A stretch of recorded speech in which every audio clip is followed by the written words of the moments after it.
चलिए बच्चों, आज हम लोग अष्टम क्लास में दूसरा प्रश्नावली के बारे में पढ़ेंगे। जो दूसरा अध्याय का दूसरा प्रश्नावली को स्टार्ट करने से पहले परिमेय संख्याओं घात के बारे में थोड़ा सा जानकारी आप लोगों को दे रहा हूँ। जैसे कि पहला जो उदाहरण में जो पहला जो नंबर में जो लिखा हूँ उसको ध्यान से देखिए।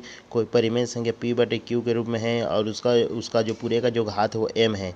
जब ये कोष्टक से ये बाहर निकलेगा p/q, तो ये जो m जो घात है इन दोनों में आ जाएगा। तो देखिए यहाँ पर मैं लिखा हूँ p का घात m बटे q का घात m। इसको उदाहरण के रूप में भी यहाँ पर मैं लिखा हूँ। नीचे में देखिए, जैसे कि मान लीजिए कोई परिमेय संख्या है 3/7 और उसका पूरा घात कितना है 5। तो जब ये कोष्टक से बाहर निकलेगा 3/7, तो ये जो 5 जो घात जो दिया गया है इन दोनों में आ जाएगा। तो यहाँ पर देखिए मैं उसको लिखा हूँ 3 का घात 5 और 7 का घात 5। उसी तरह से दूसरा नंबर में दिया गया, देखिए अगर मान लो कोई परिमेय संख्या जैसे कि दिया रहेगा a/b और उस पूरे का घात मान लो m दिया रहेगा, लेकिन ये ऋणात्मक है। देखिए बच्चों, तो इसको अगर हम लोग धनात्मक रूप में इस परिमेय संख्या को तभी बदल सकते हैं जब ये b ऊपर चला जाएगा अंश में और ये अंश नीचे में आ जाएगा हर में। तो यहाँ पर देखिए इसको बराबर के मैं लिखा हूँ b/a और पूरे घात m। इसको हम लोग उल्टा कर दिए हैं, इसलिए इसका जो घात ऋण के रूप में जो दिया गया है वो धन के रूप में हो गया है।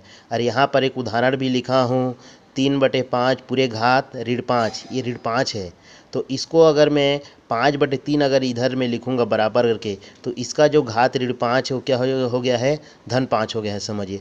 उसके बाद तीसरा नंबर में दिया गया, देखिए कोई परिमेय संख्या अगर मान लो a/b पूरे घात p गुणित, फिर कोष्टक में दिया गया है a/b पूरे घात q।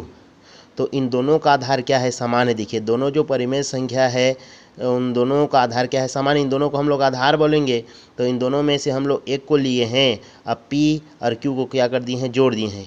ये परिमेय संख्या में भी लागू होता है। जैसे कि इससे पहले आप लोगों को जो बताया था कि अगर आधार समान हो और घात अलग अलग हो तो उस स्थिति पर दोनों घात आपस में जुड़ जाते हैं। उसी तरह से इसमें भी जुड़ गया है। जो घातांक का पहला नियम जो आप लोगों को बताया था कल, उसी तरह से इसका एक उदाहरण लिखा हूँ। देखिए कोई परिमेय संख्या है 7/3 पूरे घात 5 गुणित, फिर कोष्टक में है 7/3 पूरे घात 3। तो इसको मैं क्या किया, इन दोनों का आधार क्या है, ये 7/3 है, तो दोनों में से एक को लिया हूँ। देखिए और उन दोनों घात को आपस में क्या कर दिया हूँ जोड़ दिया हूँ। तो कितना हुआ है, देखिए कोष्टक में 7/3 कोष्टक बाद पूरे घात 10। तो इसी विधि से जितना भी जो प्रश्नावली में जो प्रश्न जो दिया गया है इसी विधि से बनेगा बच्चों। आप लोग घर में इसको बनाने का प्रयास करेंगे और कल प्रश्नावली के 1-2 प्रश्न हल करके बताऊंगा बच्चों। धन्यवाद।